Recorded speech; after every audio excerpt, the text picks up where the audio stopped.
Bismillahirrahmanirrahim. Assalamualaikum warahmatullahi wabarakatuh. Saya mahasiswi dari Universitas Abdurrahman Pekanbaru.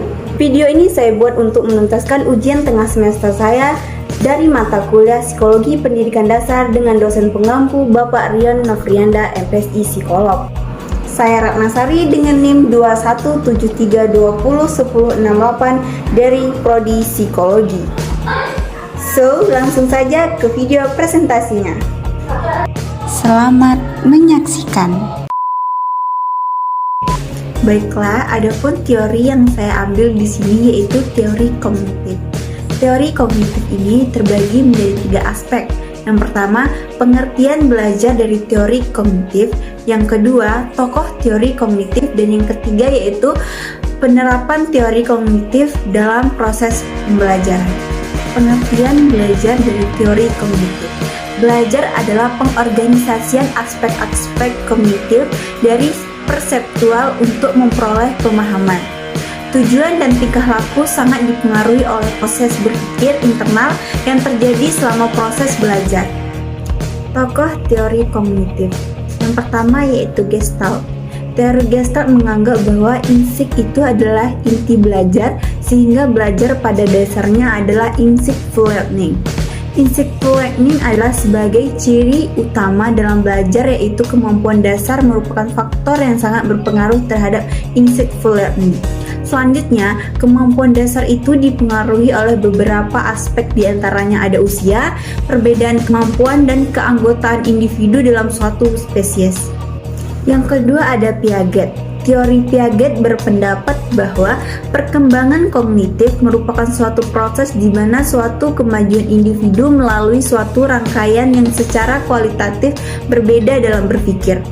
Pengembangan kognitif terbentuk melalui interaksi konstan antara individu dan lingkungan, dan akan terjadi 2 proses, yaitu organisasi dan adaptasi.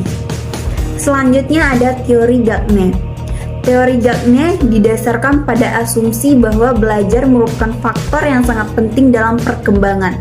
Perkembangan merupakan hasil kumulatif dari belajar.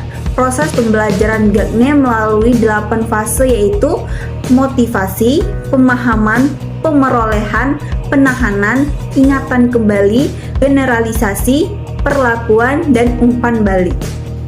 Penerapan teori kognitif dalam proses pembelajaran. Belajar memecahkan suatu metode yang kita gunakan dalam praktikum.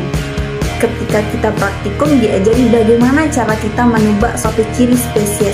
Di situ kita diajari bagaimana cara memecahkan suatu hal yang harus kita cari untuk memecahkan permasalahan yang kita miliki. Belajar mencari sendiri bahan praktikum yang akan dipraktekkan, di mana mengajarkan kita untuk berinteraksi dengan alam lingkungan. Kesimpulan dari teori kognitif. Teori kognitif adalah suatu proses atau usaha yang melibatkan aktivitas mental yang terjadi dalam diri manusia sebagai akibat dari proses interaksi aktif dengan lingkungannya untuk memperoleh suatu perubahan dalam bentuk pengetahuan, pemahaman, tingkah laku, keterampilan, nilai sikap yang bersifat relatif dan berbekas. Saran saya untuk teori belajar kognitif ini adalah setiap guru hendaknya mampu memilih model pembelajaran yang tepat bagi anak didiknya.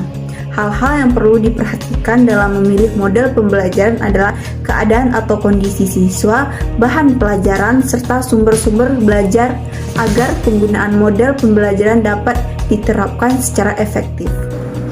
Baiklah, cukup sekian yang dapat saya presentasikan. Lebih dan kurang mohon dimaafkan. Semoga dengan penjelasan saya tadi bisa menuntaskan ujian tengah semester saya di mata kuliah Psikologi Pendidikan Dasar ini. Akhir kata, Assalamualaikum warahmatullahi wabarakatuh.